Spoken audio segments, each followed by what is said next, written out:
चलो स्टार्ट करते हैं आज एक नया टॉपिक, एक नया चैप्टर, दैट इज टिश्यूज। ठीक है। टिश्यूज में हमें प्लांट टिश्यूज, एनिमल टिश्यूज दोनों पढ़ना है। तो आज हम कोशिश करेंगे एनिमल टिश्यूज को स्टार्ट करने की। खत्म तो वो नहीं हो पाएगा क्योंकि रिलेटिवली बहुत बड़ा टॉपिक है। ठीक है। तो आज हम कोशिश करेंगे एपिथेलियल और कनेक्टिव टिश्यू को ऑलमोस्ट खत्म करने की। तो आप अपने नोटबुक में हेडिंग डालिए बच्चों, टिश्यूज।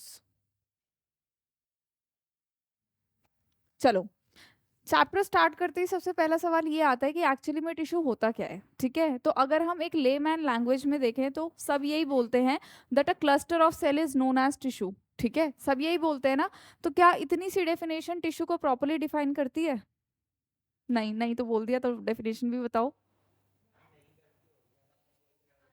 सही बोल रहे हो। देखो, tissue is a group of cell, इतना हम लोग जानते हैं, पर उसमें ना दो तीन चीजें हमें और ऐड करनी होती हैं। एक तो उनका स्ट्रक्चर एकदम सिमिलर होना चाहिए, ओरिजिन उनका कॉमन होना चाहिए, और सारे जो टिश्यूज के अंदर सेल्स है वो मिलके एक कॉमन फंक्शन को परफॉर्म करती हुई होनी चाहिए। ठीक है। तो अगर मैं आपसे बोलूँ व्हाट इज टिश्यू, तो टिश्यू की डेफिनेशन क्या हो जाएगी बच्चों? That tissue is a group of cell having common origin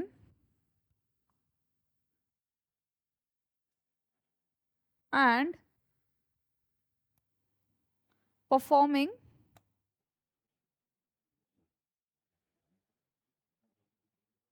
a specific function। ठीक है बच्चों।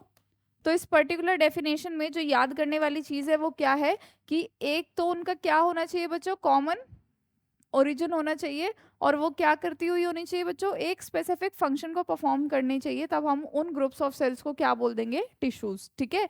इस चैप्टर में हम टिश्यू की स्टडी करने वाले हैं। ठीक है। तो जब हम स्टडी करते हैं किसकी, टिश्यू की, तो क्या बोलते हैं उसको? Histology. Histology is basically the study of tissue. तो यहाँ पे मैं लिख देती हूँ बच्चों, histology is the study of tissue. Done. अभी जो आपकी हिस्टोलॉजी टर्म है, या इसके अंदर देखो, एक चीज आपने देखा होगा, बहुत सारी पैथ लैब्स होती है, पैथोलॉजिकल लैब्स होती है, उस पे क्या लिखा होता है? Histopathological findings. समझते हो इस टर्म को? हिस्टो का मतलब क्या है? ये सपोज करो किसी को कैंसर कि वो है कि इसको कैंसर हो भी सकता है या नहीं, हमें उसे चेक करना है। तो हम उसका एक टिश्यू ले लेंगे ट्यूमर में से, और उसकी बायोप्सी करेंगे, उसको माइक्रोस्कोप के अंडर हम ऑब्जर्व करेंगे। ठीक है। और हम चेक करेंगे कि क्या उसमें कोई पैथोलॉजिकल फाइंडिंग्स हैं या नहीं, यानी कुछ गड़बड़ है या नहीं, क्या उसमें कैंसर सेल्स हैं या नहीं। तो उसको हम क्या बोलते हैं? हिस्टोपैथोलॉजिकल फाइंडिंग्स, जो आपको कहाँ दिखती हैं? बेसिकली जो भी लैब्स होती हैं उन सब के ऊपर ये सारी चीज़ें लिखी हुई होती हैं। अगर मैं आपसे बच्चों पूछूं कि ये जो टिश्यू टर्म है, इस टिश्यू टर्म को किसने दिया, पता है आपको? नहीं। ये जो टिश्यू टर्म थी, इट वॉज गिवन बाय, हाँ, बाई कैट। तो इसको किसने दिया? बाई कैट ने दिया। ठीक है, लिखो बच्चों ये सारी इंफॉर्मेशन। हम्म।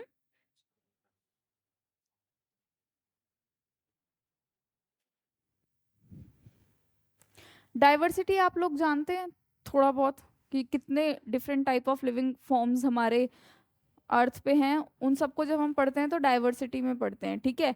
अब अगर हम बात करें एनिमल किंगडम की, ठीक है, क्योंकि मैं आपको एनिमल टिश्यूज पढ़ा रही हूँ ना, अगर मैं बात करूँ एनिमल किंगडम की, तो एनिमल किंगडम को बेटर हम अच्छे से पढ़ पाएं उसके लिए हमने उसको क्लासीफाई कर दिया डिफरेंट फाइलम्स में।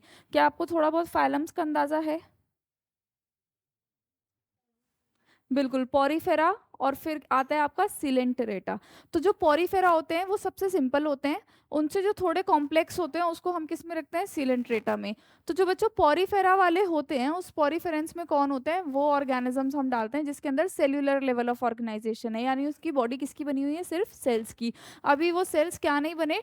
टिश्यू नहीं बने, लेकिन सबसे पहली बार जो टिश्यू हमें दिखा वो किस में दिखा है? सिलेंट्रेटा में। तो इसको अभी बस याद कर लो, जब हम एनिमल किंगडम पढ़ेंगे तब मैं तुम्हें सिलेंट्रेटा के और फीचर्स बताऊंगी। लेकिन उस टाइम तुम्हें क्या पता होना चाहिए कि टिश्यू जो है वो कहाँ से बनना स्टार्ट हुआ? सिलेंट्रेटा से। लिख दूं?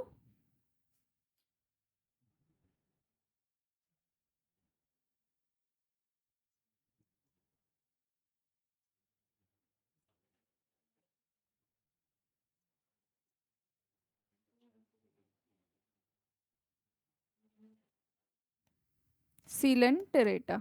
इसको नोट डाउन करो बच्चों।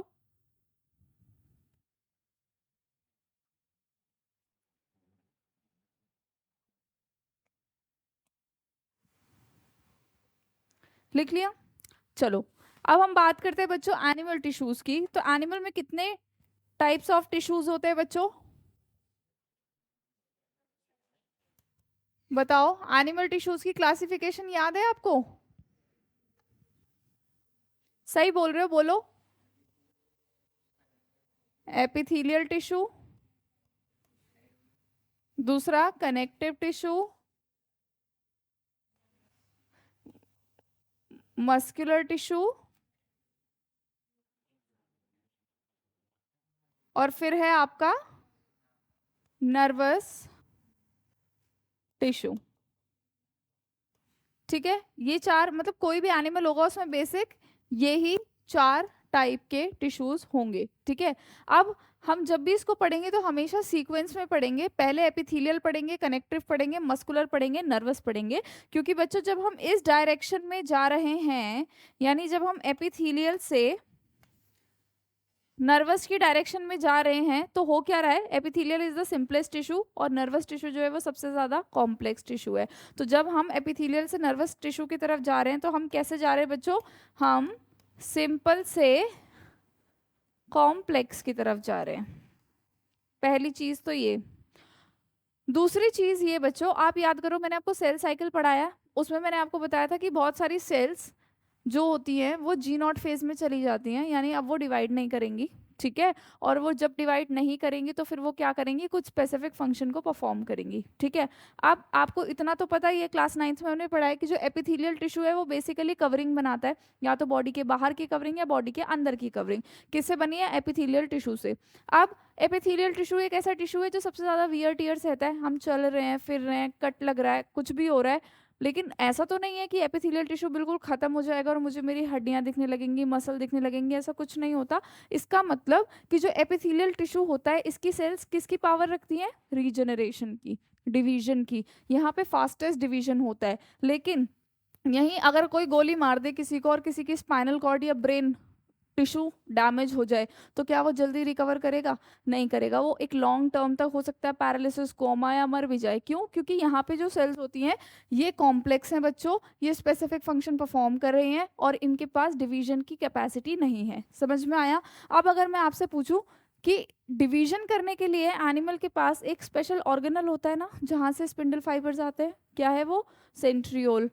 क्या नर्वस टिश्यू के पास सेंट्रियोल होगा, या नर्व सेल के पास? नहीं होगा, क्योंकि वो क्या नहीं कर रही, डिवाइड नहीं कर रही। तो यहाँ पे जो नर्वस टिश्यू है, स्पेशली नर्व सेल, इनके पास क्या नहीं होता, सेंट्रियोल नहीं होता। समझ में आया? क्योंकि ये मैंने आपको पहले भी बताया कि किसी सेल के अंदर एक ऑर्गेनल कितना होगा और कैसा होगा वो किस पे डिपेंड करता है, उसके फंक्शन पे। तो यहाँ डिवाइड करना नहीं है, तो यहाँ क्या होगा, सेंट्रियोल एब्सेंट। तो लिख दूं मैं सारी इंफॉर्मेशन? चलो बच्चों, have high power of regeneration,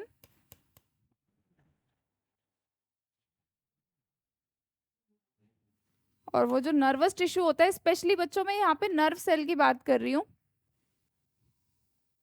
वो डिवाइड नहीं करता, इट डू नॉट डिवाइड। और जो नर्व सेल होती है उसके पास सेंट्रियोल एब्सेंट होता है।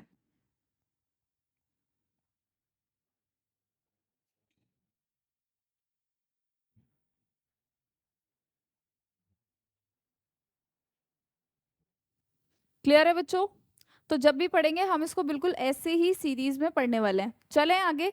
सबसे पहले आज हम एपिथेलियल टिश्यू पढ़ने वाले हैं बच्चों। हेडिंग डालो एपिथेलियल टिश्यू।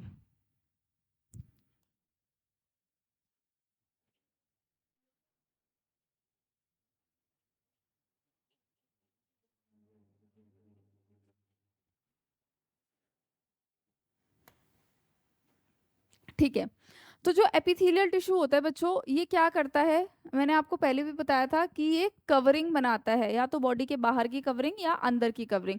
तो अगर कोई भी चीज़, सपोज करो अगर हमारी स्किन है और ये कवरिंग में इन्वॉल्व है, तो स्किन का एक सरफेस हमेशा एनवायरनमेंट को फेस कर रहा है, यानी एपिथेलियल टिश्यू के पास हमेशा एक ऐसा सरफेस होगा जो फ्री होगा, है ना। चाहे वो बकल कैविटी को लाइन कर रहा है तो अंदर ल्यूमन फ्री होगा, या अगर स्किन लाइन करे तो वो एनवायरनमेंट के साथ कॉन्टैक्ट में है तो वो वाला एक सरफेस जो है वो फ्री होगा। So epithelial tissue has always has a free surface। ठीक है, एक फ्री सरफेस होगा हमेशा और हमेशा। दूसरी जो बच्चों बहुत इंपॉर्टेंट चीज आपने याद रखनी है वो ये कि जो एपिथेलियल टिश्यू होता है वो कैसा होता है, इरेगुलर तो होता है, उसके अलावा भी it is a vascular, very important. A vascular का मतलब क्या होता है बच्चों, कि जो हमारा एपिथेलियल टिश्यू है उसके पास there is no blood supply. ठीक है, तो जो एपिथेलियल टिश्यू है उसके पास क्या नहीं है, ब्लड सप्लाई नहीं है। अगर एपिथेलियल टिश्यू के पास ब्लड सप्लाई नहीं है तो उसको कहाँ से न्यूट्रिएंट्स मिलेंगे, क्योंकि ऑक्सीजन न्यूट्रिएंट तो हर एक टिश्यू को चाहिए होता है। तो होता क्या है बच्चों, हमेशा और हमेशा, सपोज करो मैं यहाँ एक एपिथेलियल टिश्यू की सेल बना रही हूँ, ठीक है, ऐसे भी नहीं होती है वो, चलो मैं हाथ से ही बना देती हूँ। ठीक है, मैंने मानो ये एक एपिथेलियल टिश्यू बना दिया। अब एपिथेलियल टिश्यू के पास क्या नहीं है, ब्लड वेजल्स नहीं है, लेकिन न्यूट्रिएंट्स तो इसको भी चाहिए क्योंकि हर एक सेल को न्यूट्रिएंट चाहिए होते हैं। तो होता क्या है बच्चों, एपिथेलियल टिश्यू के जस्ट नीचे कौन सा टिश्यू होगा, ये दूसरे वाला कनेक्टिव टिश्यू। हमेशा एपिथेलियल टिश्यू किसके ऊपर रेस्ट कर रहा होगा, कनेक्टिव टिश्यू के ऊपर। तो ये मैंने क्या बना दिया बच्चों, यहाँ पे पूरा का पूरा कनेक्टिव टिश्यू।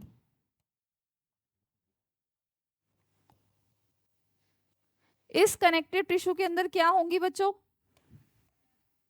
इस कनेक्टिव टिश्यू के अंदर अच्छे से क्या है, पूरी की पूरी ब्लड सप्लाई है। ठीक है, और इस कनेक्टिव टिश्यू के अंदर पूरी नर्व की भी सप्लाई है, यानी कनेक्टिव टिश्यू में सारी सप्लाई है, लेकिन वो सप्लाई किस में नहीं है, आपके एपिथेलियल टिश्यू में। तो मैं यहाँ इसको मेंशन कर रही हूँ, कौन सा टिश्यू है आपका, एपिथेलियल। अब ये एपिथेलियल टिश्यू किसके ऊपर रखा हुआ है, कनेक्टिव टिश्यू के ऊपर। तो एक लेयर होती है मेम्ब्रेन की जो सेपरेट करती है किसको, एपिथेलियल और कनेक्टिव टिश्यू को। क्या नाम है बच्चों उसका, बेसमेंट मेम्ब्रेन। बिल्कुल सही बोला आप लोगों ने। तो यहाँ पे बीच में एक मेम्ब्रेन होती है जिसको हम क्या बोलते हैं, basement membrane.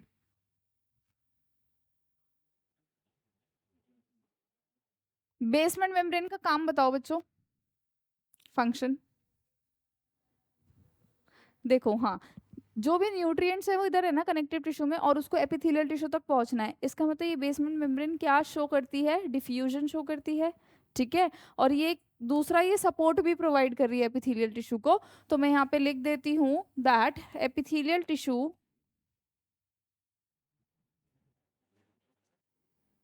is separated from connective tissue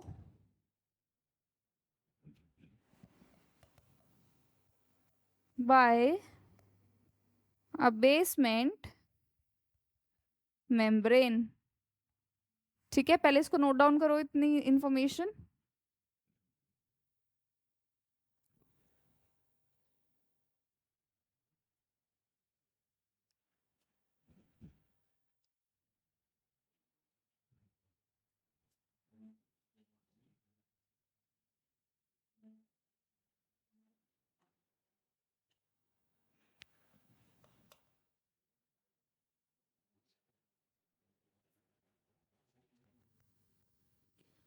ये जो बच्चों आपकी बेसमेंट मेम्ब्रेन है ये खुद भी दो लेयर की होती है, एक होती है आपका बेसल लेमिना, दूसरा होता है रेटिकुलर लेमिना। तो ये जो बेसल लेमिना होता है बेसिकली ये ग्लाइकोप्रोटीन्स का बना होता है, यहाँ लिख देती हूँ, it is composed of glycoproteins.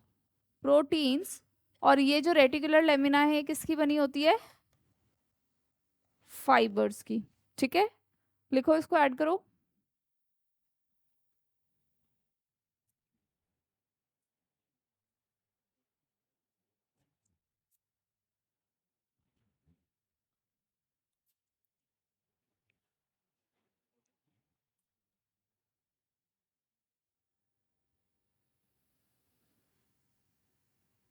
Done, चले आगे, लिख लो।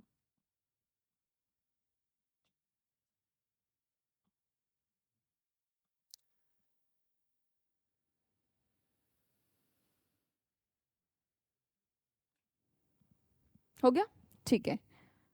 चलो बच्चों, अब मैं आपसे पूछ रही हूँ, what are the functions of basement membrane. बताओ बच्चों, क्या फंक्शंस है बेसमेंट मेम्ब्रेन के? एक तो सपोर्ट प्रोवाइड करेगी, और सपोर्ट प्रोवाइड कर रही है, दूसरा it is involve in the diffusion और एक्सचेंज। ठीक है, डिफ्यूजन या एक्सचेंज में इन्वॉल्व है। डन। और भी क्या फीचर्स हो सकते हैं एपिथेलियल टिश्यू के, बताओ बच्चों, बताओ। प्रोटेक्शन तो ठीक है, अभी हम और फीचर्स के बारे में बात कर रहे हैं। एपिथेलियल टिश्यू यहाँ पे कंटिन्यू करते हैं। एक फीचर तो मैंने आपको ये बोला कि ये हमेशा इसके पास फ्री सरफेस होगा, दूसरा ए वैस्कुलर होगा, तीसरा अभी हमने थोड़ी देर पहले बात करी थी that it has a high power of regeneration. लिख दूं?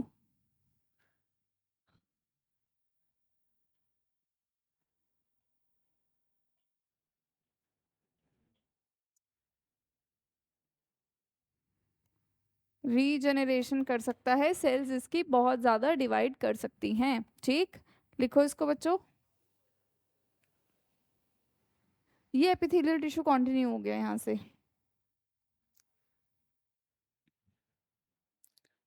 ठीक बच्चों। हम्म, चलो अब हम आते हैं इसके स्ट्रक्चर पे।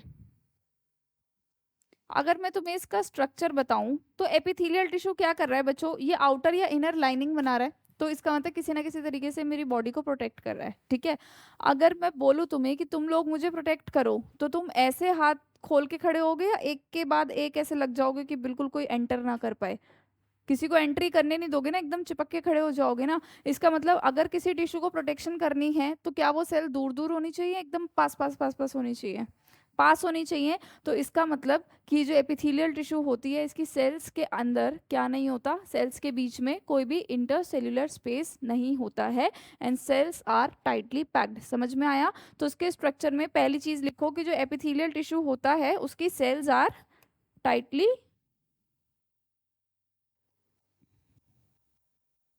पैक्ड।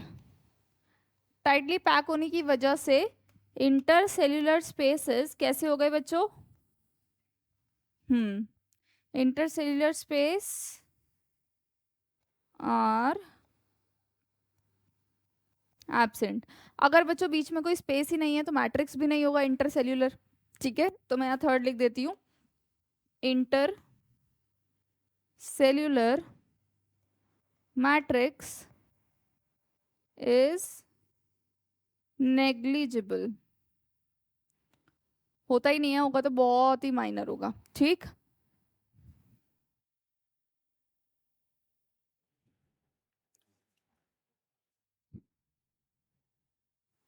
लिखा? क्या हुआ? चले आगे, अब हम पढ़ने वाले हैं इसकी क्लासिफिकेशन। तो हेडिंग डालो बच्चों, क्लासिफिकेशन ऑफ एपिथेलियल टिश्यू।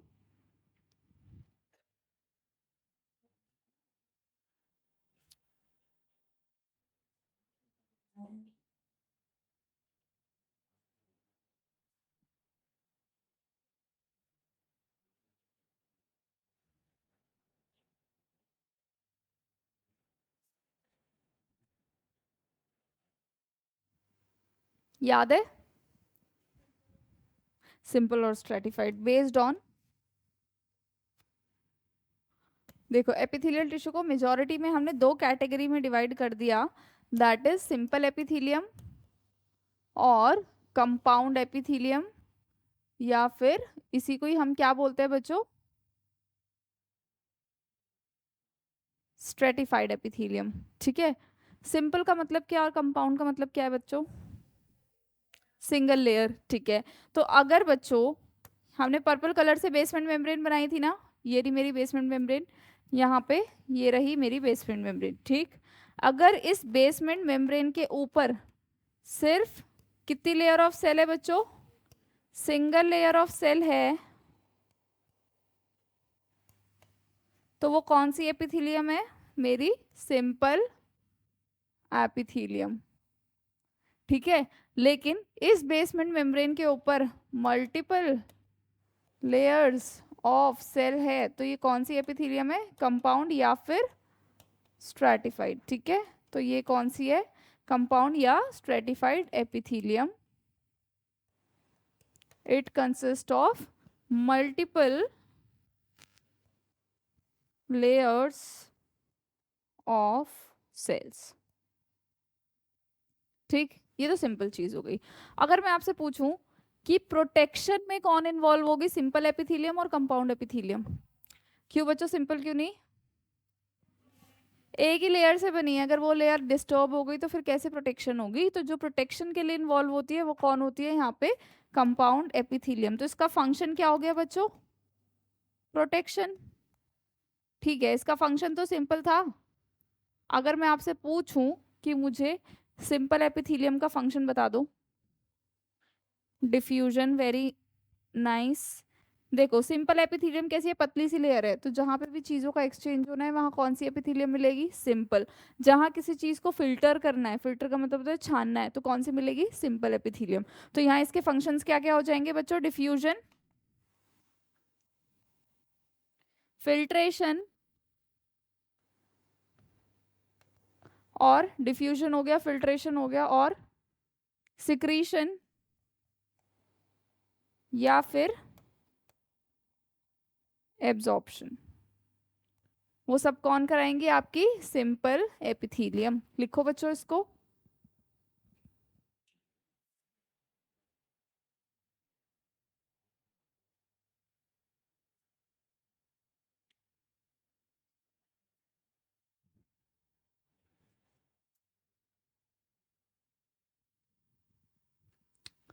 लिख लिया? चलो बच्चों, इस सिंपल एपिथेलियम और कंपाउंड को जरा हम पीछे दोबारा से लिखते हैं, क्योंकि हम अपनी क्लासिफिकेशन को कंटिन्यू करेंगे।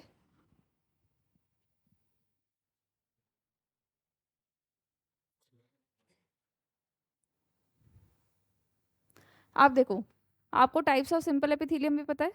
ठीक है, बेस्ड ऑन कि वो जो सिंगल लेयर ऑफ सेल है उसकी शेप कैसी है, हमारे पास अलग अलग तरीके के सिंपल एपिथेलियम है, जैसे squamous, cuboidal, columnar, pseudo stratified और सिलिएटेड एपिथेलियम। ठीक है, तो यहाँ पे हम लोग लिखते हैं बच्चों उस चीज को भी।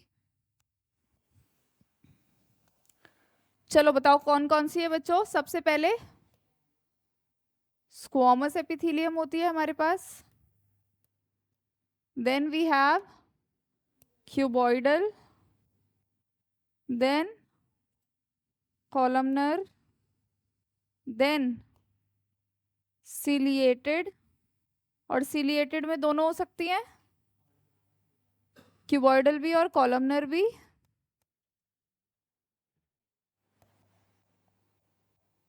और एक और होती है दैट इज स्यूडो स्ट्रैटिफाइड। अभी हम एक एक करके पढ़ेंगे तब और भी अच्छे से समझ में आएगा। ठीक है बच्चों, कंपाउंड या स्ट्रैटिफाइड एपिथेलियम कितने तरीके की होती हैं? और बताओ। सारी होती हैं बच्चों। इसमें भी आपकी क्या क्या हो सकती है?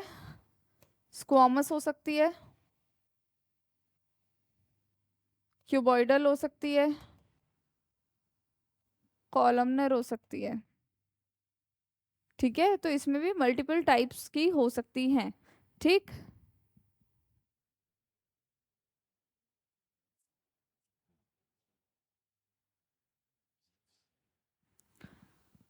अब अगर मैं आपसे पूछूं बच्चों, कंपाउंड एपिथेलियम का मतलब क्या है? जिसपे मल्टीपल लेयर्स ऑफ सेल होती हैं। तो अगर एपिथेलियल टिश्यू मल्टीपल लेयर तक जा सकता है या उसकी इतनी हाई पावर ऑफ रीजनरेशन है, तो हमारी स्किन इतनी, समझ रहे हो, बड़ी क्यों नहीं हो जाती है? लाइक लेयर्स पे लेयर्स क्यों नहीं आ जाती हैं? हाँ। देखो मेरा बोलने का मतलब ये है कि अगर एपिथेलियल टिश्यू के पास हाई पावर ऑफ रीजनरेशन है और वो बार बार डिवाइड होकर मल्टीपल लेयर्स ऑफ सेल बना देता है, तो एक लिमिटेड ही क्यों अमाउंट की सेल्स बनती हैं? ऐसा क्यों नहीं होता कि हमारी स्किन इतनी थिक हो जाए या वो कंटिन्यू ग्रो करती रहे? देखो ऊपर वाला सेल तो हमेशा डेड होता रहता है, ठीक है। दूसरी चीज कि हर एक सेल को क्या चाहिए, न्यूट्रिशन, जो कि कैसे मिलेगा, डिफ्यूजन से। अब डिफ्यूजन कितना जा पाएगा, उतना ही सेल ग्रो कर पाएगी ना। मान लो कि 10 लेयर्स तक डिफ्यूजन से न्यूट्रिएंट्स पहुंच रहे हैं, तो 11th लेयर आएगी ही नहीं, ठीक है। अगर वो वैस्कुलर होती तो कितना ही ग्रो कर जाती, पर उसका रीजन क्या है, क्योंकि वो एवैस्कुलर है, उसको कनेक्टिव टिश्यू से न्यूट्रिशन चाहिए, तो उसकी भी एक लिमिटेड लेयर तक ही वो ग्रो कर पाती है। समझ में आया? डन। उसके अलावा बच्चों एक और तरीके की एपिथीलियम होती है, मैं उसको यहाँ पे मेंशन कर देती हूँ, उसको हम बोलते हैं ट्रांजिशनल एपिथीलियम। नहीं नहीं, उसको हम बोलते हैं बच्चों ट्रांजिशनल एपिथीलियम।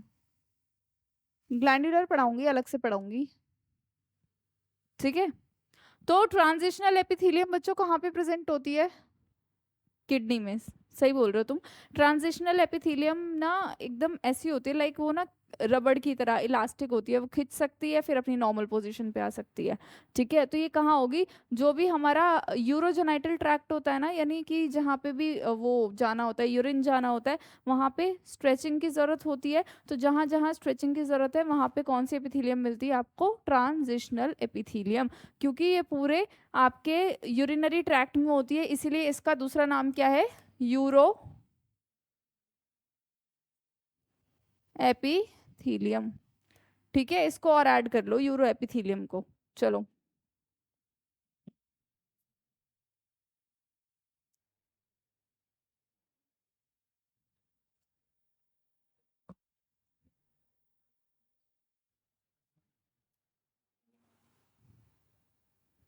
लिखा बच्चों,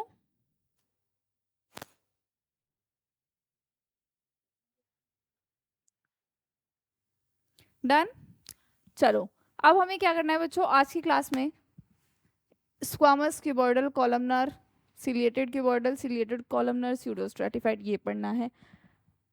stratified squamous, stratified cuboidal, stratified columnar, ये पढ़ना है। और ट्रांजिशनल एपिथेलियम के बारे में उतना जानने की जरूरत नहीं है, बस ये पता होना चाहिए कि ये स्ट्रेच हो सकती है और कहाँ मिलेगी, यूरिनरी ट्रैक्ट में मिलती है, ठीक है। तो अभी हम क्या पढ़ने वाले हैं बच्चों, हेडिंग डालो स्क्वामस एपिथेलियम। अभी मैं तुम्हें सिंपल एपिथेलियम की स्क्वामस पढ़ा रही हूँ, तो सबसे पहले हम क्या कर रहे हैं, सिंपल एपिथेलियम में पढ़ रहे हैं स्क्वामस एपिथेलियम, ठीक है बच्चों। आप लोग पढ़ चुके हो, इसके बारे में जरा याद करो। स्क्वामस एपिथेलियम इरेगुलर बाउंड्री होती है, चलो मैं लिखती जाती हूँ जो जो पॉइंट्स आप बता रहे हो। तो सेल्स हैव इरेगुलर बाउंड्री लिख दूं,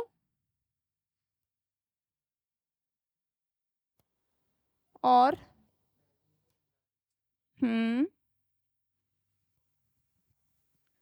टाइटली पैक्ड होंगी सेल्स।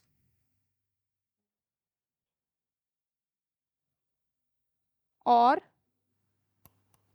देखो बच्चों, अगर मैं स्क्वामस एपिथेलियम बनाऊं, सबसे पहले तो ऊपर देखो मैं सिंपल एपिथेलियम बना रही हूँ। इसका मतलब क्या है कि जो भी मेरी बेसमेंट मेम्ब्रेन होगी उस पे कितनी लेयर ऑफ सेल्स होंगी, ओनली 1 लेयर।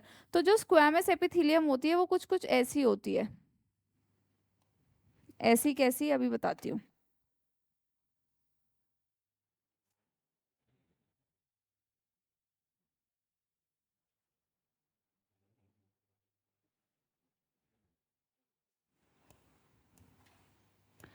देखो तुम्हें क्या दिख रहा है कि सेल की इरेगुलर बाउंड्री है, और जहां एक की बाउंड्री खत्म हो रही है बिल्कुल जस्ट एडजेसेंट से वहां से दूसरी सेल स्टार्ट हो रही है ना। यानी एक दूसरे में फ्यूज हो चुकी हैं, एकदम टाइटली पैक्ड है, कोई इंटरसेल्युलर स्पेस आपको दिखाई नहीं दे रहा है। अब ये जो सेल्स होती हैं ये इस तरीके से एक दूसरे में फिट होती हैं, जैसे फ्लोर के ऊपर जो टाइल बिछी होती है ना, जहाँ एक टाइल खत्म होती है उसके बाद दूसरी टाइल स्टार्ट हो जाती है, ठीक है। इसीलिए इस पर्टिकुलर एपिथेलियम के दो नाम और हैं। क्या बोलते हैं बच्चों इसको, एक तो पेवमेंट मेम्ब्रेन बोलते हैं, बिल्कुल सही। It is also known as pavement membrane और टेसिलेटेड एपिथीलियम, ठीक है। अब बच्चों ये इतनी ज्यादा पतली होती है, स्क्वामस एपिथेलियम, कि कहीं पे भी हमें डिफ्यूजन कराना है या कहीं पे भी हमें फिल्ट्रेशन कराना है, बहुत आराम से हो जाएगा। पतली सी सेल है, ठीक है, पतली सी सेल्स की लेयर है, एकदम चिपकी हुई है आपस में, ठीक। उससे क्या होगा कि कोई भी गैसेस का डिफ्यूजन है इसके थ्रू आराम से हो जाएगा, ठीक। तो सबसे पहले मैं इसका फंक्शन लिखती हूँ। क्या क्या फंक्शन है? डिफ्यूजन और फिल्ट्रेशन मेन फंक्शन है इसके। इसी से इसकी हमें अकरेंस भी पता लग जाएगी कि बॉडी में ये एक्चुअली में है कहाँ कहाँ। तो मैं इसकी अकरेंस भी यहीं लिख देती हूँ बच्चों। डिफ्यूजन हमारी बॉडी में मेनली कहाँ होती है? एल्वियोलाई में। तो ये कहाँ मिल जाएगी? दूसरा, एल्वियोलाई और ब्लड वेजल्स में न्यूट्रिशन जो होते हैं वो डिफ्यूज होकर जाते हैं, ठीक है। गैसेस जो होती हैं वो डिफ्यूज होती हैं। तो कहाँ मिलेगी दूसरा? Blood vessel. अब आप लोग लाइफ प्रोसेस पढ़ चुके हो, एक्सक्रीशन पढ़ चुके हो, अब आपको ये पता है कि जो एक्चुअली में फिल्ट्रेशन होती है ब्लड की वो कहाँ होती है? ग्लोमेरुलस में होती है। तो वहां पे क्या मिलेगी आपको? ये, ठीक है। तो मैं यहाँ लिख देती हूँ बोमेंस, बोमेंस कैप्सूल नहीं, सॉरी, ग्लोमेरुलस लिखना था, एक सेकेंड।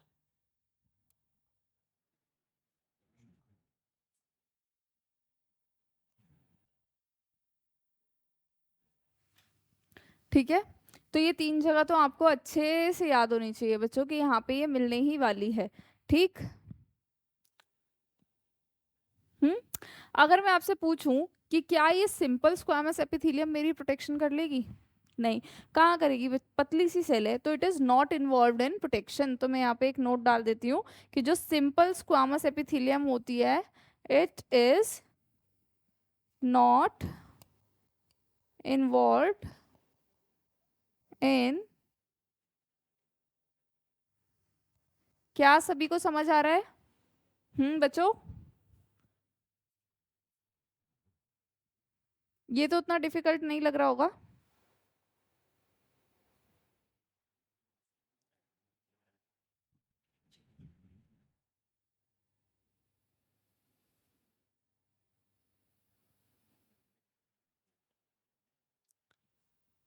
लिख लिया? चले आगे। सिंपल एपिथेलियम में स्क्वामस के बाद हमें कौन सी पढ़नी है बच्चों? Cuboidal epithelium. तो जरा अब हम हेडिंग डाल देते हैं क्यूबॉइडल।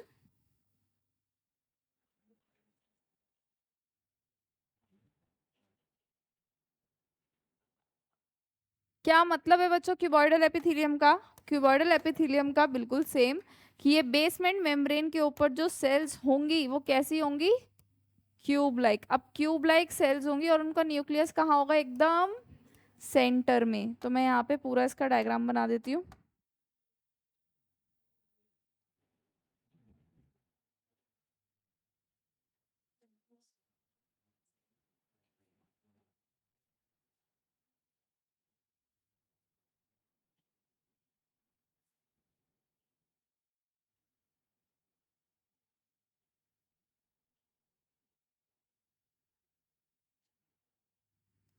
ठीक है। So this is your cuboidal epithelium. और नीचे क्या होगा बच्चों? हमेशा और हमेशा आपका कनेक्टिव टिश्यू, है ना, क्योंकि इसको न्यूट्रिशन चाहिए तो वो कहाँ से लेगी? कनेक्टिव टिश्यू से। अब मैं पूछूं कि कैसी है क्यूबॉइडल एपिथेलियम की सेल्स, तो आप क्या लिखोगे? That cells are cube like. दूसरा, nucleus is present at the centre.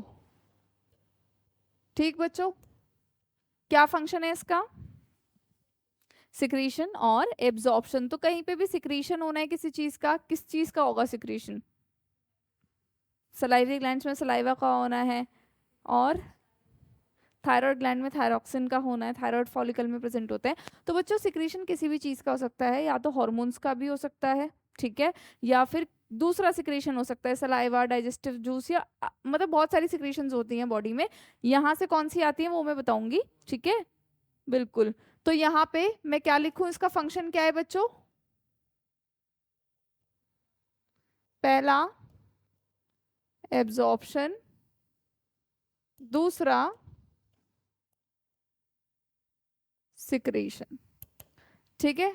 अब बात आती है बच्चों अकरेंस की, यानी ये वाला जो एपिथेलियल टिश्यू है क्यूबॉइडल एपिथेलियम, ये बॉडी में कहाँ कहाँ मिलेगा बताओ? सलाइवरी ग्लैंड्स में कहाँ? हम्म, एक second. Smaller ducts of salivary glands and pancreas. देखो मैंने आपको बोला कि सिक्रीशन में कुछ भी सिक्रीट हो सकता है, हार्मोन भी हो सकता है और अदर सिक्रीशंस भी हो सकती हैं। आपको याद है कि ग्लैंड्स जो होते हैं वो दो तरीके के होते हैं, एक्सोक्राइन और endocrine. Endocrine glands hormone secrete करते हैं, ठीक है, और एक्सोक्राइन ग्लैंड अदर चीजें सिक्रीट करते हैं और डक्ट के साथ सिक्रीट करते हैं। तो जो डक्ट हैं किसकी? सलाइवरी ग्लैंड और पेनक्रियास की, उसमें क्या है आपका? सिंपल क्यूबॉइडल एपिथेलियम, ठीक है।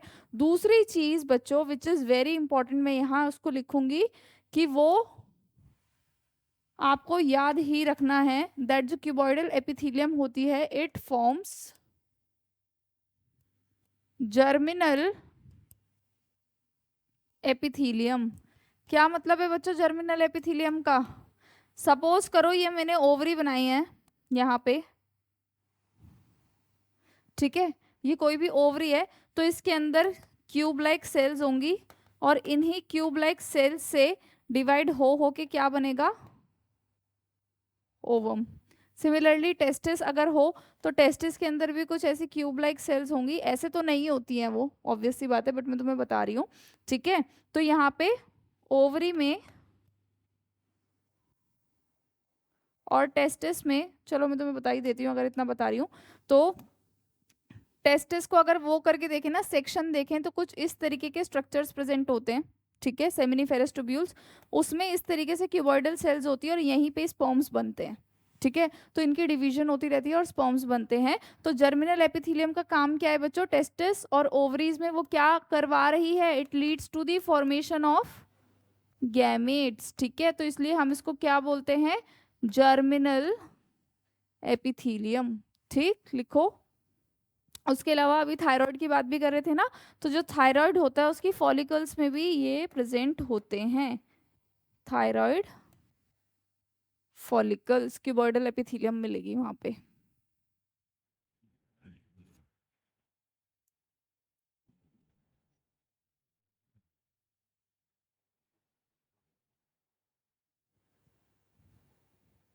हो गया?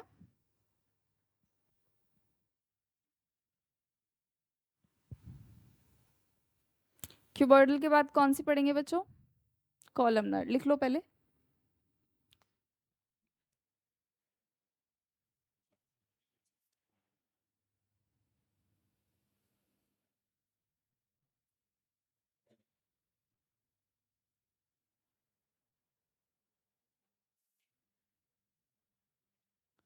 चले, ठीक है, हेडिंग डालो बच्चों, कॉलमनर एपिथेलियम।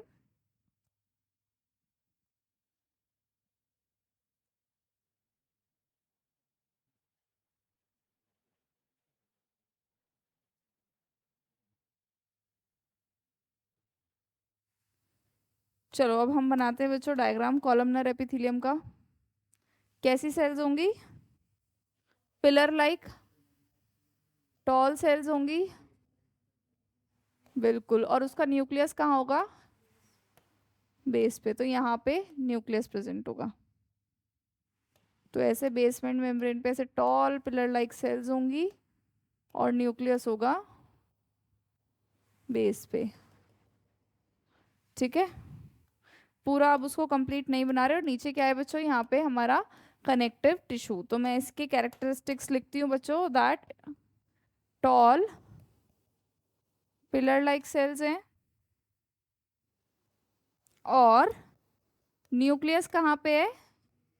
बिल्कुल सही, so nucleus is present at the base. Function, क्या फंक्शन होता है बच्चों? सही बोल रहे हो, बोलो। बिल्कुल सही। जनरली ये जो कॉलमनर एपिथेलियम होती है पूरी हमारी गैस्ट्रोइंटेस्टिनल ट्रैक्ट में यही होती है, तो वहाँ दो ही काम होते हैं, एक तो सिक्रीशन होता है और दूसरा क्या होता है? एब्जॉर्प्शन। तो दो फंक्शंस हैं इसके, कौन कौन से? secretion and second one is absorption. ठीक है।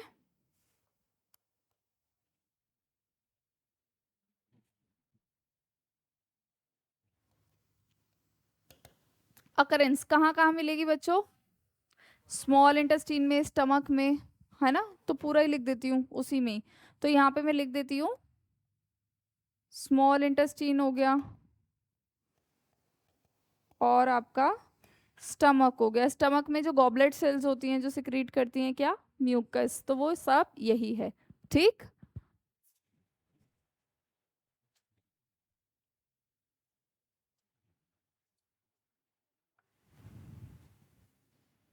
इसके बाद कौन सी एपिथेलियम पढ़नी है बच्चों हमें?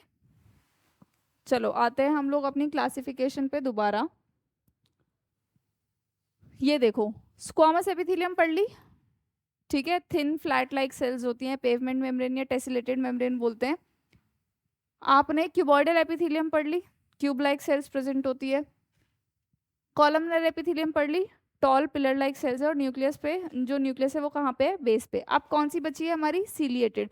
सीलिएटेड क्यूबॉइडल भी हो सकती है और सीलिएटेड कॉलमनर भी हो सकती है। तो अभी हम चलते हैं बच्चों सीलिएटेड पे, हेडिंग डाल लो सीलिएटेड एपिथेलियम।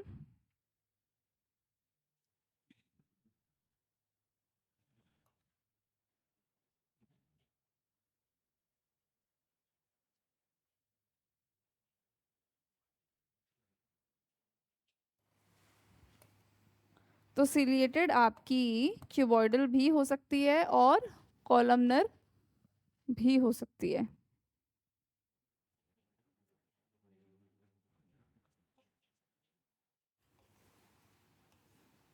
बच्चों तुम लोग पढ़ भी रहे हो इतना सारा, मतलब बैकअप हो जाएगा नहीं तो तुम्हारा। पढ़ते हो साथ साथ? पढ़ लेते हो? पक्का? ठीक है। चलो बच्चों, अब सीलिएटेड एपिथेलियम का मतलब क्या होता है इस चीज को समझो। सपोज करो ये आपकी बेसमेंट मेम्ब्रेन है, यहाँ पे इस बेसमेंट मेम्ब्रेन के ऊपर बच्चों कोई भी सेल अगर है, चाहे वो सीलिएटेड है या वो कॉलमनर है। अभी तो मैंने कौन सी बना दी बच्चों? कॉलमनर बना दी। चाहे वो क्यूबॉइडल है या वो कॉलमनर है, उसके ऊपर क्या प्रेजेंट होंगे? सीलिया। सीलिया क्या होते हैं? Hair like projections. अब सीलिया का स्ट्रक्चर भी बहुत अच्छे से पढ़ चुके हैं हम, है ना? तो सीलिया क्या है? Hair like projections. अब सीलिया का काम क्या होता है बच्चों? ये सीलिया मूव करेगा, ठीक है। अगर ये मूव करेगा तो ये क्या कर सकता है? कोई भी चीज अगर यहाँ पे है तो इसको मूव कराता कराता कराता कराता किसी पर्टिकुलर डायरेक्शन में लेके जा सकता है या नहीं? तो ये प्रोपेल कर लेता है किसी भी एक मॉलिक्यूल को या किसी भी एक चीज को एक डायरेक्शन में। अब हमारी बॉडी में सिलिएटेड एपिथेलियम की कहाँ कहाँ जरूरत है? फैलोपियन ट्यूब, रेस्पिरेटरी ट्रैक्ट और जो मेल होता है क्या उसको जरूरत है सीलिया की? क्यों? क्यों स्पर्म के पास टेल होती है, वो मूव करते हैं तो वहां पे सिलिएटेड एपिथेलियम नहीं बनेगी ऐसा? नहीं, होती है उनके पास भी। एक डायरेक्शन तो चाहिए ना। अब वो तो मूवमेंट तो किसी भी डायरेक्शन में हो सकती है, लेकिन फॉर प्रोवाइडिंग अ डायरेक्शन उनके पास भी क्या प्रेजेंट होती है? Ciliated epithelium. ठीक है, तो उसको नोट करो बच्चों, मैं लिखवा देती हूँ।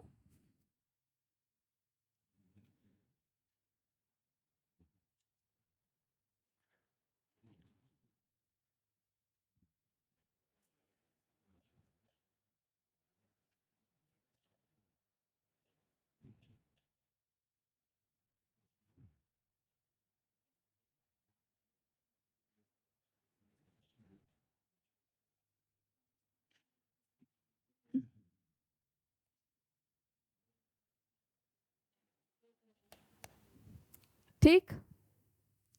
अब बात आती है क्यूबॉइडल एपिथेलियम कहाँ मिलेगी और कॉलमनर कहाँ मिलेगी, बताओ बच्चों।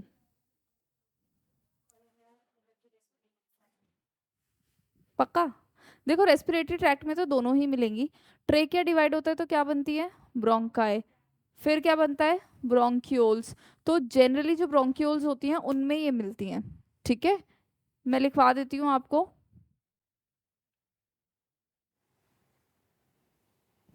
ठीक।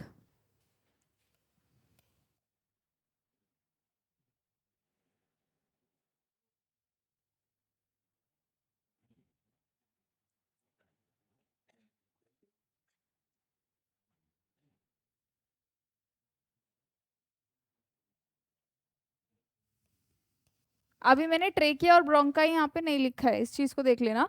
यहाँ पे सीलिएटेड क्यूबॉइडल एपिथेलियम कहाँ मिलेगी आपको? स्मॉलर ब्रोंक्यूल्स में और ये लार्जर ब्रोंक्यूल्स में, साथ ही साथ फेलोपियन ट्यूब में। तो फेलोपियन ट्यूब में कैसे प्रेजेंट होगी बच्चों? ये देखो, अगर ये क्या बनाया है मैंने, ओवरी बनाया है, और इधर मैं बना रही हूँ फेलोपियन ट्यूब।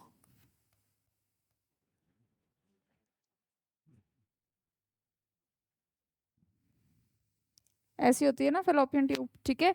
तो उस फेलोपियन ट्यूब के अंदर लाइनिंग में क्या होगी बच्चों? ये सिलिएटेड एपिथेलियम। ये क्या करेगी? जो भी ओवा इधर से रिलीज होकर आया है उसको किस डायरेक्शन में भेजेगी? यूट्रस की तरफ, ठीक है। तो जनरली यूट्रस की तरफ प्रोपेल करेंगे। आपको पता है फर्टिलाइजेशन कहाँ होती है? फर्टिलाइजेशन यहाँ होती है फेलोपियन ट्यूब में। एक बार फर्टिलाइजेशन हो गई, जाइगोट बन जाता है, और फिर उस जाइगोट में डिवीजन होना स्टार्ट हो जाती है, क्योंकि हम मल्टी सेल्यूलर है तो जाइगोट को डिवाइड करना पड़ेगा। तब भी वो आगे की तरफ प्रोपेल होकर यूट्रस में आ जाना चाहिए। अगर इन केस वो नहीं आता तो फेलोपियन ट्यूब में ही वो हो जाती है इम्प्लांटेशन, उसको बोलते हैं एक्टोपिक प्रेगनेंसी। अगर बच्चा यहीं डेवलप होने लगेगा तो फिर क्या हो जाती है? इसको ट्यूबल प्रेगनेंसी भी बोलते हैं ना।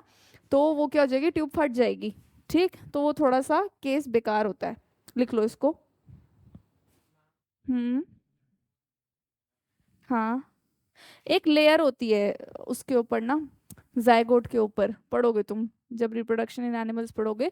अगर वो लेयर है, इंटैक्ट है, तब तक उस लेयर के होते हुए कहीं भी इम्प्लांटेशन नहीं होती। वो लेयर हटती जब है, जब वो आपके यूट्रस में एंटर कर जाते हैं, ठीक है। बट अगर सपोज करो वो लेयर भी हट गई और यही इम्प्लांटेशन हो गई, तो फिर कॉज ऑफ प्रॉब्लम है।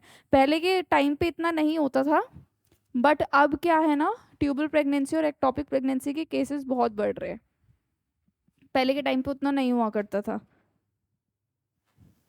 ठीक। लिखो बच्चों इसको।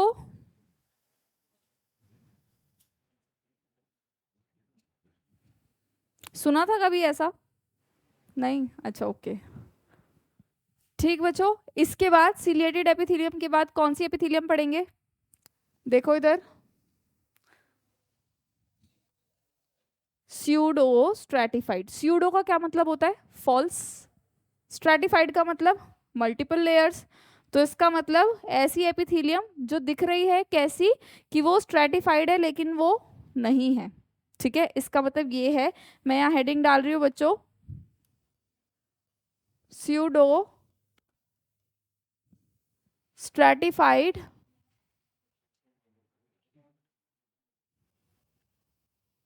एपिथीलियम। Pseudo stratified epithelium. अब तुम मुझे सोच के बताओ कि कैसी दिखती होगी? तो होता क्या होगा? देखो बच्चों इधर देखो, ये बेसमेंट मेम्ब्रेन है, ये पूरा का पूरा कनेक्टिव टिश्यू है, इसके ऊपर हम हमेशा एपिथेलियल सेल्स बनाते हैं, ठीक है। अब स्यूडो स्ट्रेटिफाइड में क्या होता है? कुछ सेल्स तो होती हैं बड़ी और कुछ होती हैं छोटी सी। कुछ सेल्स होती है बड़ी और कुछ होती हैं छोटी। समझ रहे हो?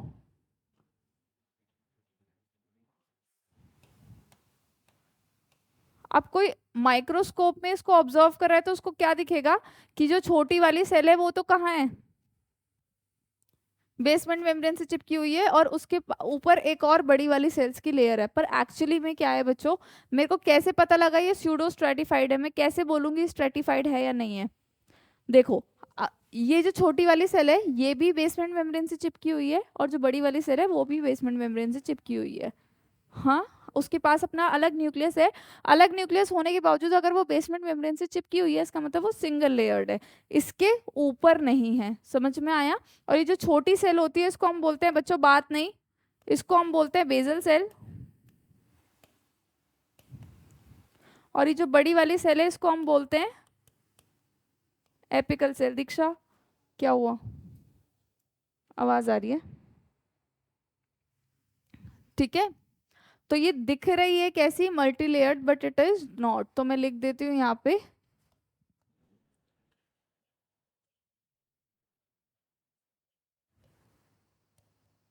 appeared as multi-layered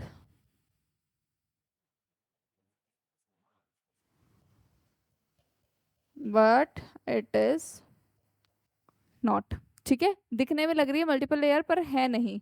बनाओ इसको।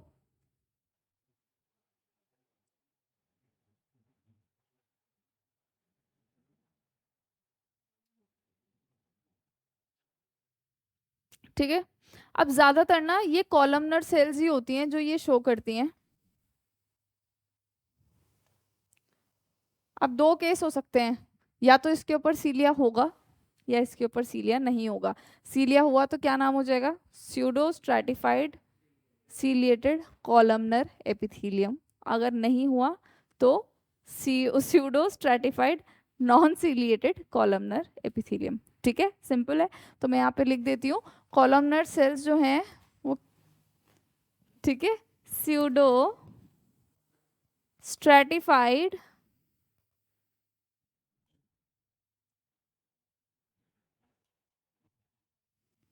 सीलिएटेड कॉलमनर एपिथीलियम या फिर pseudo stratified non ciliated columnar epithelium. जो नॉन सीलिएटेड है बच्चों वो तो सिंपल भी बोल सकते हो आप, स्यूडो स्ट्रैटिफाइड कॉलमनर एपिथीलियम, पर जिसके ऊपर सीलिया है वहाँ मेंशन करना जरूरी है। अब ये pseudo stratified ciliated columnar epithelium जहां भी मिलती है बच्चों, इट इज वेरी इंपॉर्टेंट। आप मुझे बता सकते हो क्योंकि आपने 9th क्लास में मैंने ही आपको पढ़ाया था। बताओ कहाँ मिलेगी ये, बताओ बताओ। क्यों नहीं पढ़ा था, तुमने भी पढ़ा था। जल्दी बताओ बच्चों। रेस्पिरेटरी ट्रैक्ट में ही है कहीं, अभी तक हमने उसका नाम नहीं लिखा। ट्रैकिया। ठीक है, तो ये कहाँ मिलेगी, एक तो ट्रैकिया में और ब्रोंकाई में। तो इधर देखो, अब तो ट्रैकिया का स्ट्रक्चर आप और डिटेल में पढ़ चुके हो रेस्पिरेशन में।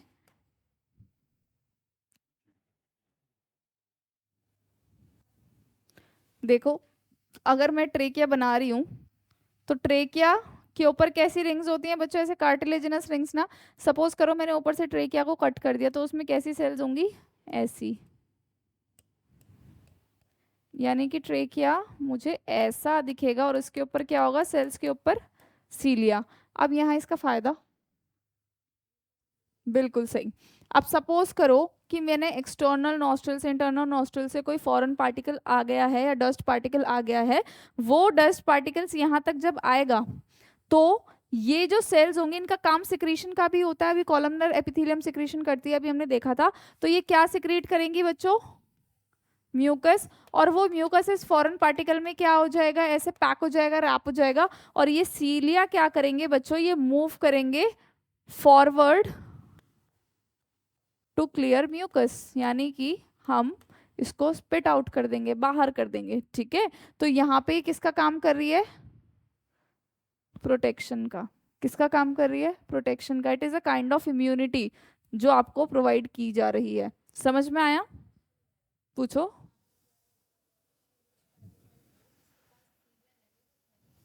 नहीं नहीं, स्यूडो स्ट्रेटिफाइड वो जो दिखने में लगे मल्टीपल लेयर है पर है नहीं। ठीक है, उसका सीलिया से कोई लेना देना नहीं है।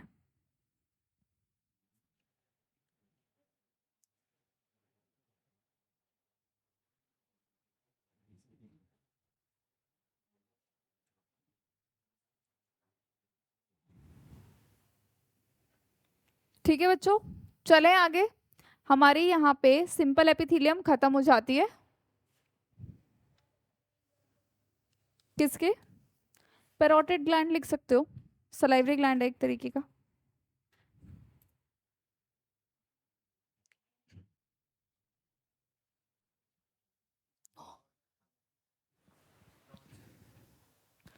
जो मैंने बोला था एग्जाम्पल में लिख देती हूँ ना यहाँ पे।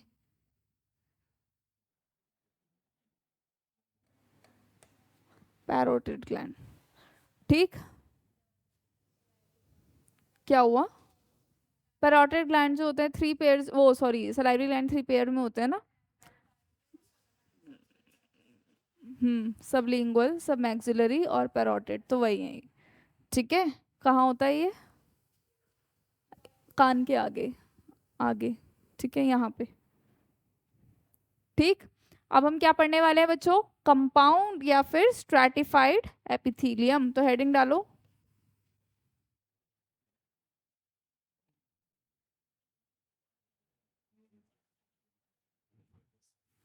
स्ट्रैटिफाइड एपिथेलियम का मतलब क्या है बच्चों? कि मल्टीपल लेयर्स वाली होंगी।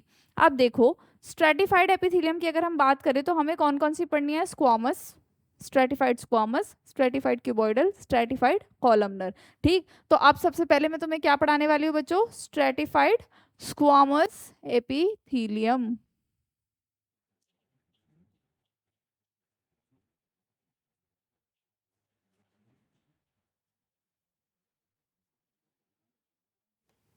ठीक, स्ट्रेटिफाइड स्क्वामस एपिथेलियम कहाँ मिलेगी बच्चों? पहले तो फंक्शन बताओ मुझे इसका। स्किन में, स्किन के अलावा और कहाँ?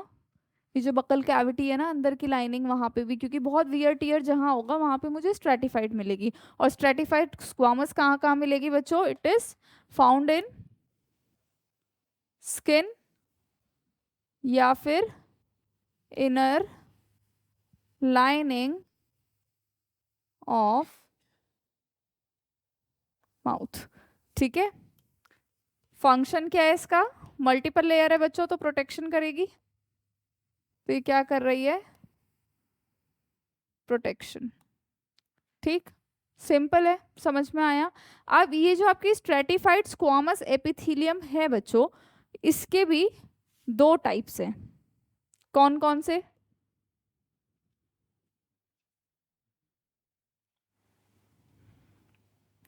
ये जो stratified squamous epithelium, it is of two type. या तो देखो, स्ट्रेटिफाइड स्क्वामस एपिथेलियम दिखेगी कैसे, पहले इस चीज को समझो।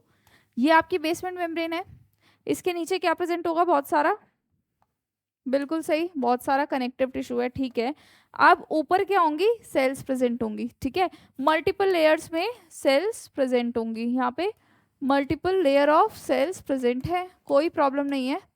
अब जो सबसे ऊपर वाली सेल होगी हम उसको देखते हैं। तो जो सबसे ऊपर वाली सेल होगी उसकी कैसी बाउंड्री होगी बच्चों? इरेगुलर। वो कैसी होगी? Tightly packed. जो पूरे स्क्वामस एपिथेलियम के फीचर्स थे वो मुझे इसकी टॉप लेयर पे दिखेंगे। तो मैंने इसको क्या बोल दिया? ये है मेरी स्ट्रेटिफाइड स्क्वामस एपिथेलियम। अब अगर इस स्ट्रेटिफाइड स्क्वामस एपिथेलियम के ऊपर यहाँ पे केराटिन का डिपोजिशन है अगर, तो ये केराटिनाइज्ड हो जाएगी, और अगर नहीं है तो नॉन केराटिनाइज्ड हो जाएगी। ठीक है, तो जो स्ट्रेटिफाइड स्क्वामस एपिथेलियम है वो किन दो पार्ट्स में मैं उसको डिवाइड कर दूंगी? इफ इट हैज केराटिन तो केराटिनाइज्ड। केराटिन एक प्रोटीन होता है जो डेड लेयर के ऊपर होता है। ठीक है, और ये हमारी बॉडी को और एडिशनल प्रोटेक्शन प्रोवाइड करता है, स्किन के ऊपर होता है। तो अब अगर मैं बोल रही हूँ कि केराटिन है मेरी स्क्वामस एपिथेलियम पे, तो नाम क्या हो जाएगा? केराटिनाइज्ड स्ट्रेटिफाइड, बिल्कुल सही, स्क्वामस एपिथेलियम। और अगर नहीं है तो क्या नाम हो जाएगा? Non keratinized stratified squamous epithelium. तो मैं यहाँ लिख देती हूँ नॉन keratinized stratified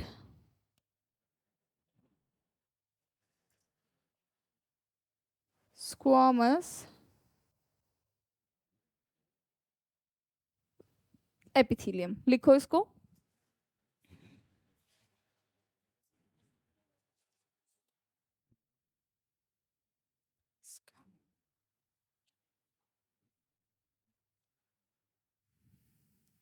ठीक है बच्चों, केराटिनाइज्ड वाली कहाँ मिलेगी? Skin example. और यहाँ पे नॉन केराटिनाइज्ड कहाँ मिलती है? बकल कैविटी, फायरिंग्स, इसोफेगस, सब जगह। तो यहाँ मैं लिख देती हूँ बकल कैविटी, फायरिंग्स, इसोफेगस, फेगस, राइट। लिख लो बच्चों, इसको ऐड कर लो।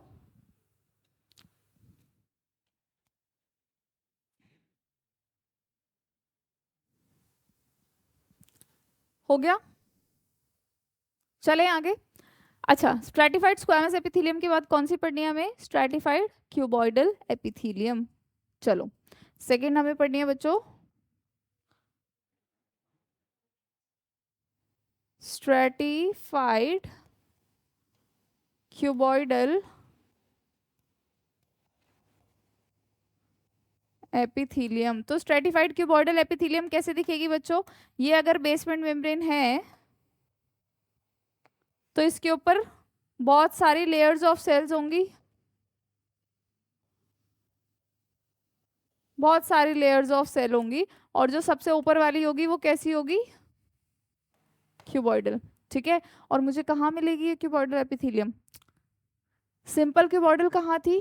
Smaller duct of salivary glands and pancreas. तो जो लार्जर डक्ट होंगे सलाइवरी ग्लैंड्स एंड पेनक्रियास की, मुझे वो यहाँ पे मिल जाएगी। तो कहाँ मिलेगी? Larger ducts of salivary glands and pancreas. ठीक है, थर्ड कौन सा होगा फिर? कॉलमनर। ठीक है,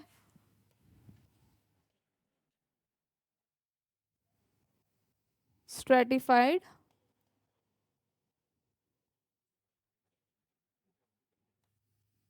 पूरा मैंने एपिथीलियम का आपको एक शीट दिया है बच्चों, उसको करके देखना। उसकी आंसर की आज आपको नहीं मिलेगी, उसकी आंसर की तब मिलेगी जब एक बार आप मुझे दिखा दोगे कि आपने कर लिया।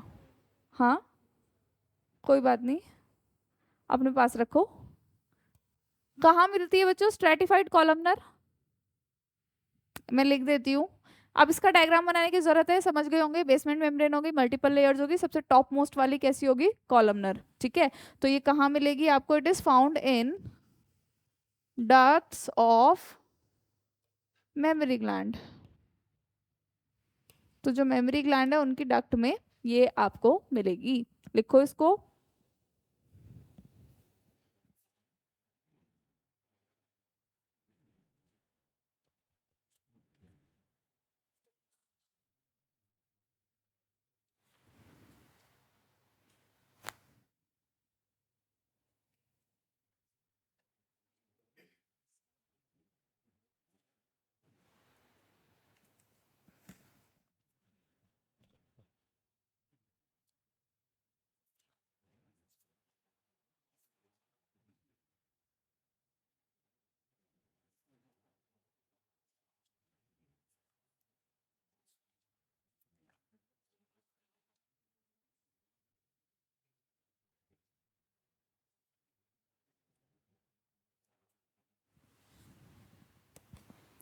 लिख लिया बच्चों?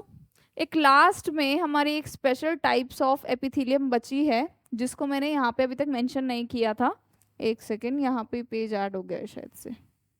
That is glandular epithelium. तो ग्लैंडुलर एपिथेलियम का क्या मतलब है बच्चों? सही बोल रहे हो, ये तो एग्जाम्पल भी हो गया। देखो, ग्लैंडुलर एपिथेलियम का मतलब क्या है? ग्लैंडुलर एपिथेलियम बनाती कौन कौन है? Cuboidal and columnar sales. ठीक है, तो क्यूबॉइडल एंड कॉलमनर सेल्स। देखो होता क्या है बच्चों, ये अगर कोई कॉलमनर सेल है, ये अपने अंदर की तरफ फोल्ड हो जाएगी कुछ इस तरीके से, and it starts to secrete something.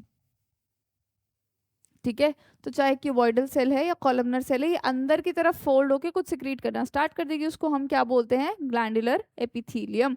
तो मैं यहाँ लिख देती हूँ, cuboidal and columnar cells folds inwards and starts to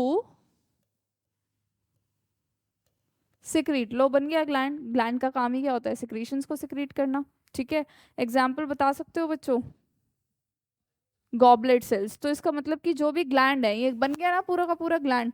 तो ग्लैंड जो होती है वो एक सेल भी हो सकती है, जिसको मैं बोलूंगी यूनिसेल्युलर ग्लैंड। या फिर वो मल्टी सेल्यूलर ग्लैंड भी हो सकता है। यूनिसेलुलर ग्लैंड का एग्जाम्पल क्या है? आपकी गॉबलेट सेल्स, कॉलमनर सेल्स ही होती है ना, जो कहाँ मिलती हैं? आपके स्टमक में। और क्या सिक्रीट करती है? म्यूकस। तो यहाँ पे क्या एग्जाम्पल है इसका? Goblet cells.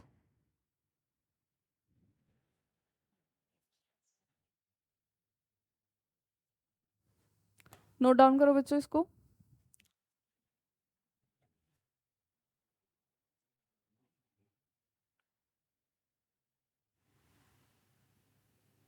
मंथन पाटिल, बेटा कौन सी क्लास से हैं आप? पहले तो ये बता दीजिए प्लीज।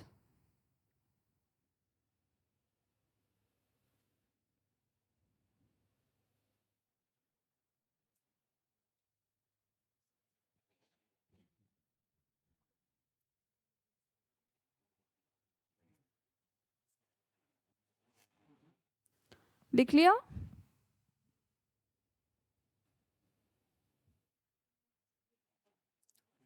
हो गया बच्चों? अभी जो ग्लैंड्स हैं बच्चों, इनकी मल्टीपल क्लासिफिकेशन है, ठीक है, अलग अलग क्राइटेरिया की वजह से। जैसे एक तो यूनिसेल्युलर और मल्टी सेल्युलर हो गया, दूसरा एंडोक्राइन, एक्सोक्राइन या फिर मिक्स्ड ग्लैंड हो गए, है ना? याद है? तो चलो पहले अब हम क्लासिफिकेशन करते हैं किसकी? ग्लैंड्स की। हाँ, sebaceous gland, memory gland, salivary gland, है ना? तो मैं यहाँ लिख रही हूँ क्लासिफिकेशन।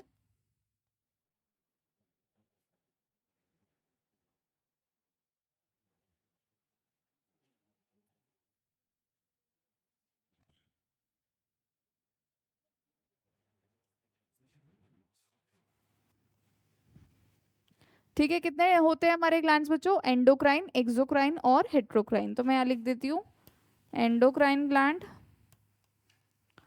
एक्सोक्राइन ग्लैंड, और थर्ड है मेरा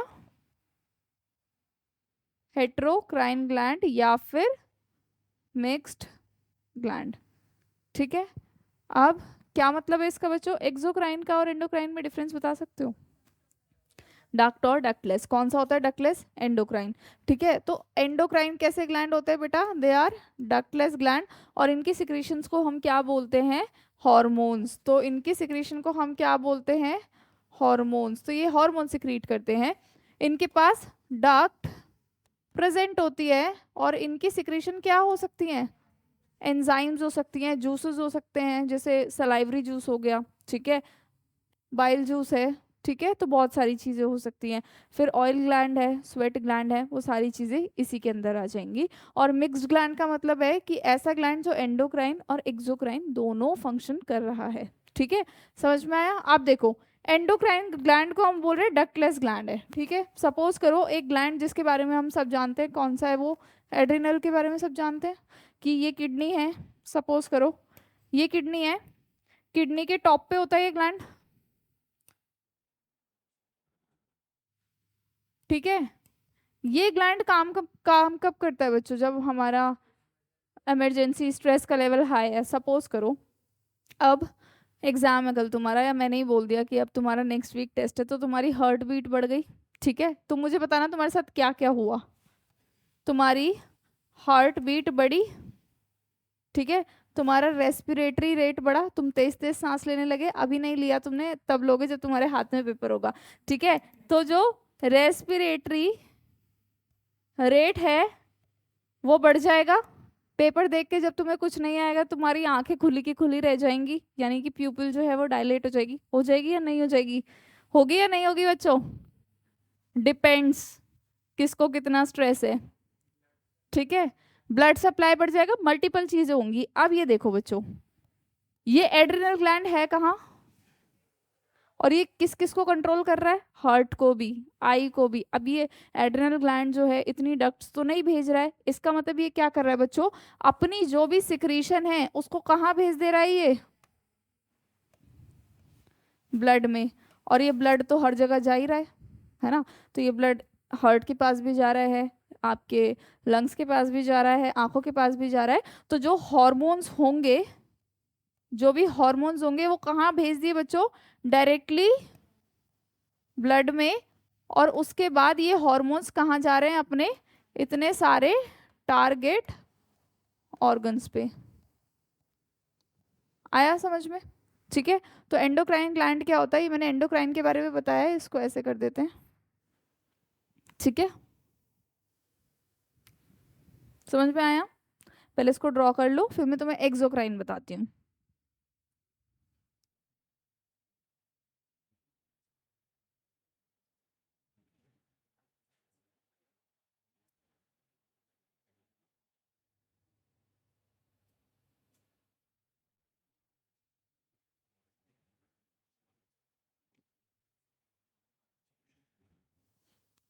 हो गया बच्चों?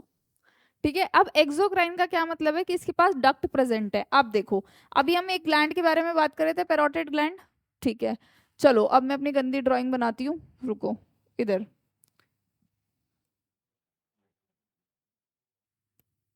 सपोज करो ये कोई इंसान है, अरे अच्छा है ना, ठीक है, ये उसके कान है,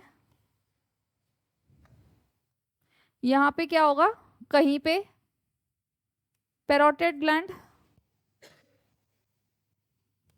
ठीक है, होगा यहीं कहीं। चलो इसका मुंह भी खोल देते हैं थोड़ा सा। अगर इसने अपनी जीभ को बाहर निकाला, इस जीभ के अंदर क्या होगा, इस जीभ के नीचे सबलिंगुअल ग्लैंड। ठीक है, अब मैंने इसके आगे बहुत अच्छा खाना रख दिया बच्चों, पता नहीं क्या है ये, लेकिन बहुत अच्छा है। इसके मुंह में क्या आएगा,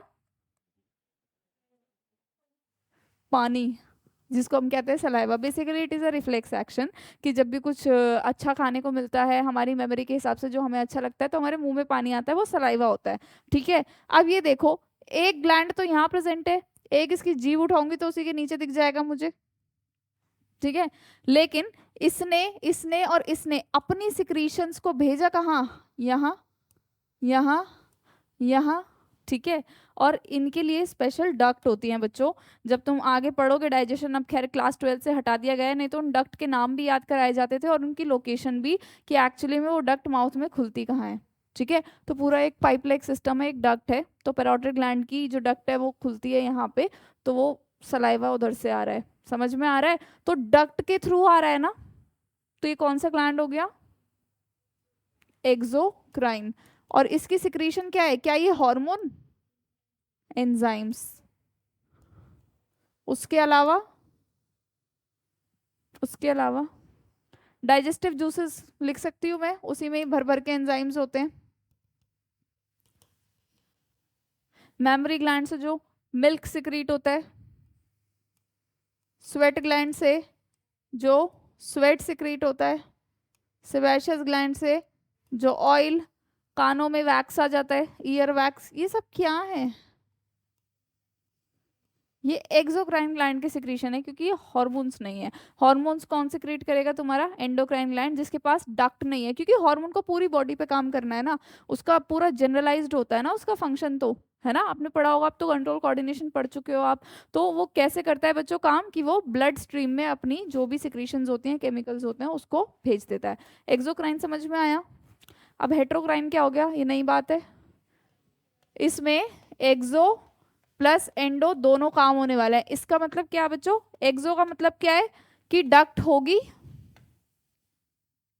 डक्ट प्रेजेंट होगी, और दूसरी चीज, दूसरी चीज क्या सिक्रीट करेगा ये, डाइजेस्टिव जूस भी सिक्रीट कर सकता है, एंजाइम सिक्रीट कर सकता है। समझ में आ रहा है? या बाकी सारी सिक्रीशंस कर सकता है। और एंडो का क्या मतलब है, कि डायरेक्टली ब्लड में हॉर्मोन्स भी डाल सकता है। समझ में आ रहा है? डायरेक्टली ब्लड में क्या कर देगा, हॉर्मोन्स।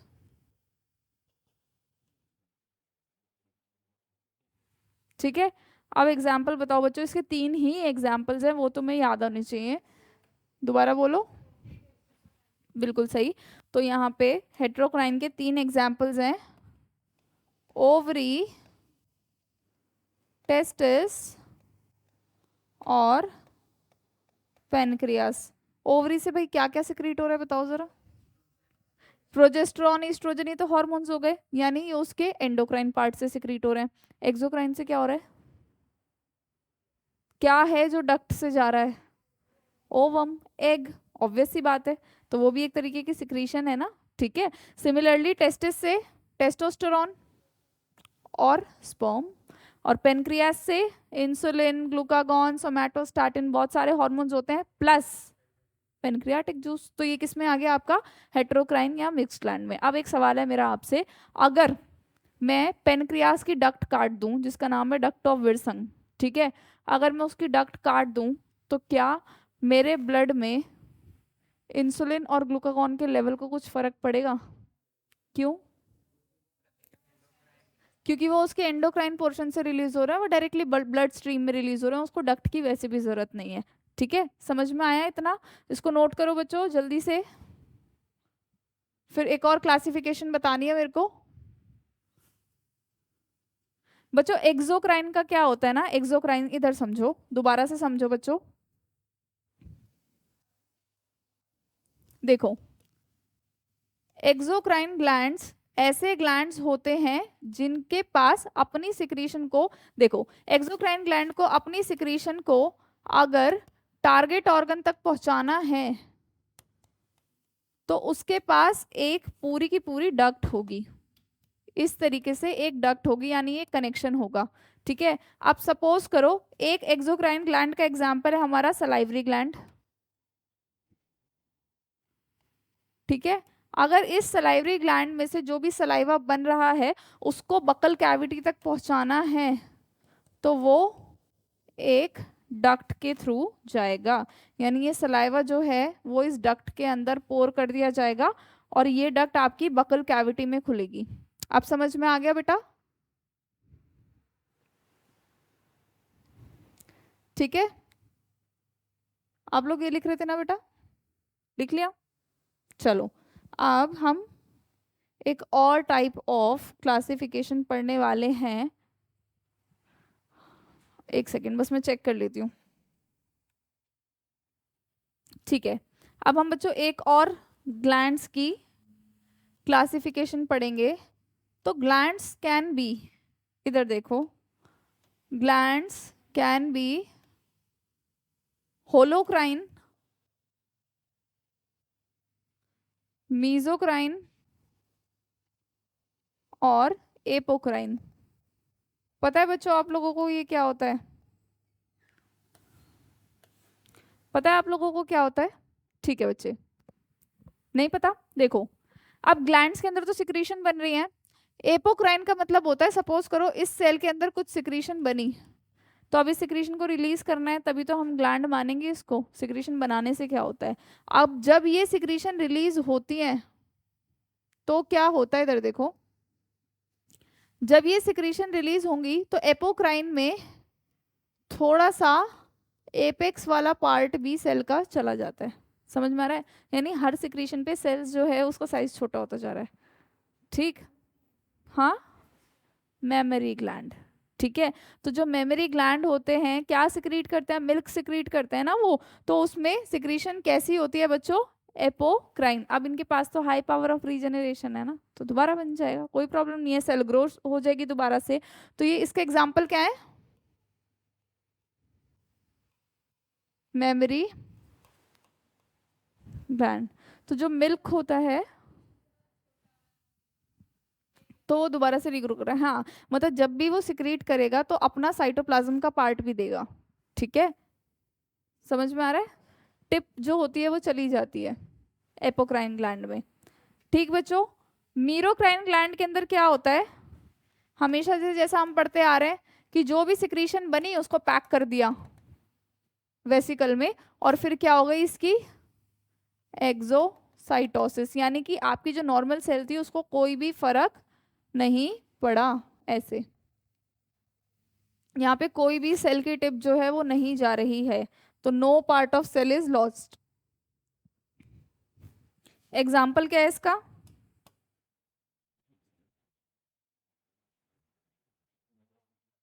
Salivary gland. इतना सारा सलाइवा बनता है और कैसे बनता है? मीरोक्राइन से। ठीक है। तो जो भी सिक्रीशंस होंगी वो पैक हो जाएंगी एक वेसिकल में और वो वेसिकल आगे चली जाएगी। डन। थर्ड है आपका कौन सा, होलोक्राइन ग्लैंड। होलोक्राइन तो और भी अजीब है, इधर देखो। जो भी सिक्रीशन बनी, ये न्यूक्लियस है सेल का, जो भी सिक्रीशन बनी वो सेल से बाहर पता है कैसे आएंगी, ये जो सेल है ये रप्चर कर जाएगी, पूरी सेल रप्चर कर जाएगी। होलो मतलब पूरी सेल रप्चर कर गई और सारी सिक्रीशन जो है वो यहाँ आ गई। एग्जाम्पल कौन सा है, आपके जो ऑयल ग्लैंड्स होते हैं ना, जिनको सिबेशियस ग्लैंड बोलते हैं, वो ऐसी सिक्रीशन शो करते हैं। ठीक, वो तो अलग चीज है, ये तो पूरी सेल की बात हो रही है, वो एक ऑर्गेनल है। ठीक है ना बच्चों।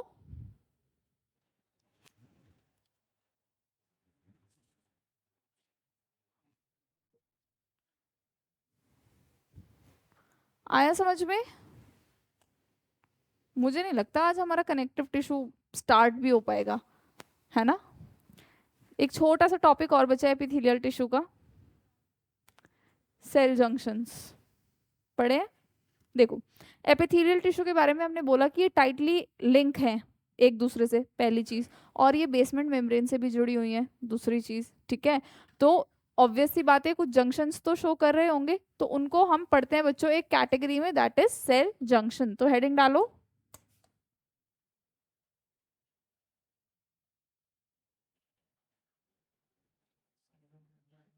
देखो, एपिथेलियल टिश्यू का एक कैरेक्टरिस्टिक फीचर होता है ये सेल जंक्शन। उतना ज्यादा मैं नहीं बताऊंगी कि आप कंफ्यूज हो जाओ, बस उतना बताऊंगी आपका काम चल जाए। सेल जंक्शंस एपिथेलियल टिश्यू में हैं बच्चों तीन तरीके के। एक है हमारे टाइट जंक्शन,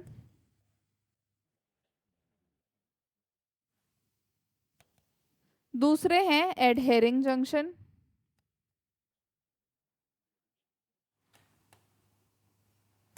और तीसरे हैं गैप जंक्शन। नाम से समझ में आ रहा है बच्चों, टाइट जंक्शन का क्या मतलब है। टाइट जंक्शन का मतलब है कि जंक्शन इतना ज्यादा टाइट है कि ये लीकेज को प्रिवेंट कर रहा है। ठीक है, कोई भी चीज यहाँ से लीक नहीं हो सकती। तो ये जो टाइट जंक्शन है, इट इज प्रिवेंटिंग लीकेज। ठीक है। एडहेरिंग जंक्शन का क्या मतलब है कि बस ये जोड़ के रख रहा है, ये एडहियर कर रहा है बराबर वाली सेल्स को। तो मैं यहाँ लिख देती हूँ, it is adhering the neighbouring cells. Gap junction का मतलब समझते हो, एक का साइटोप्लाज्म दूसरों के साइटोप्लाज्म से कनेक्ट है, तो अब वो क्या करवा रहा है, सेल्स को कम्युनिकेट करवा रहा है। हम्म।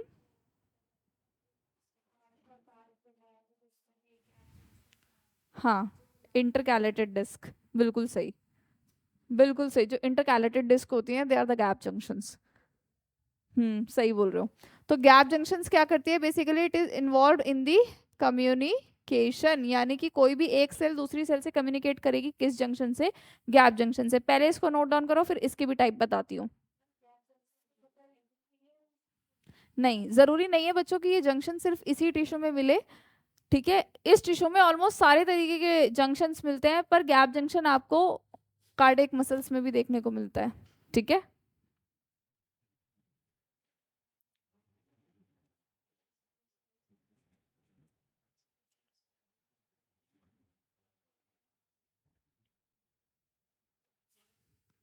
टाइट जंक्शन का एक और नाम है बच्चों, ये इस नाम से भी आ सकता है, जोना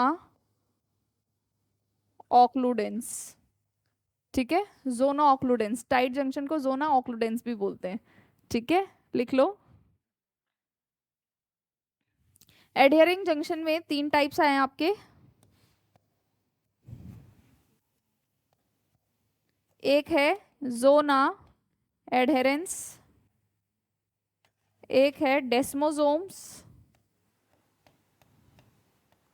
और तीसरा है आपका हेमी डेस्मोसोम्स।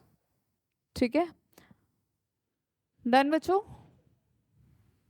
ये सारे जंक्शंस हैं, अभी बताऊंगी।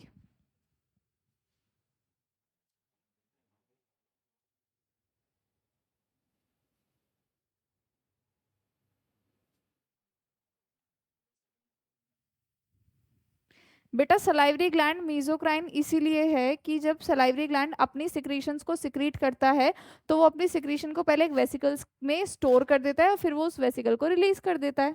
इस तरीके से वो फंक्शन करता है, इसलिए मीजोक्राइन है। मीजोक्राइन भी है और आपका एक्सोक्राइन भी है। ठीक।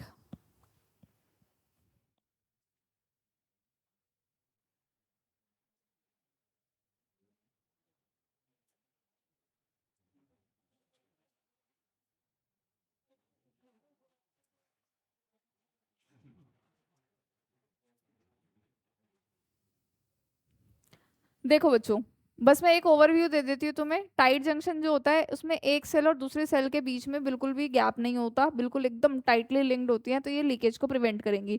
दूसरा एडहेरिंग जंक्शन, जोना एडहेरेंस का मतलब है कुछ प्रोटीन की वजह से दो सेल्स जो है वो आपस में चिपकी हुई होंगी।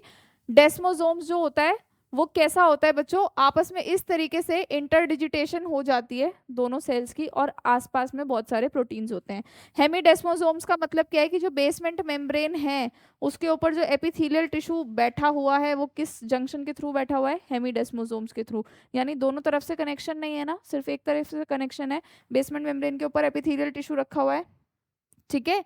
तो वो क्या बना रहा है आपका हेमीडेस्मोसोम। और गैप जंक्शन तो आपको पता ही है, नॉर्मल है कि एक सेल का साइटोप्लाज्म दूसरे के साइटोप्लाज्म से कम्युनिकेट कर रहा है ताकि छोटे मॉलिक्यूल्स बड़े मॉलिक्यूल्स वहां आराम से ट्रांसपोर्ट हो सके।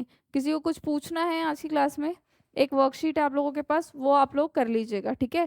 कनेक्टिव टिश्यू हम स्टार्ट नहीं कर रहे हैं आज क्योंकि कनेक्टिव टिश्यू फिर बहुत लेंदी है, उसको अलग क्लास में स्टार्ट करेंगे। क्या हुआ, यही प्रे किया था? नहीं? अच्छा ठीक है। तो आज की क्लास बच्चों यहाँ पे हम लोग खत्म करते हैं, ठीक है।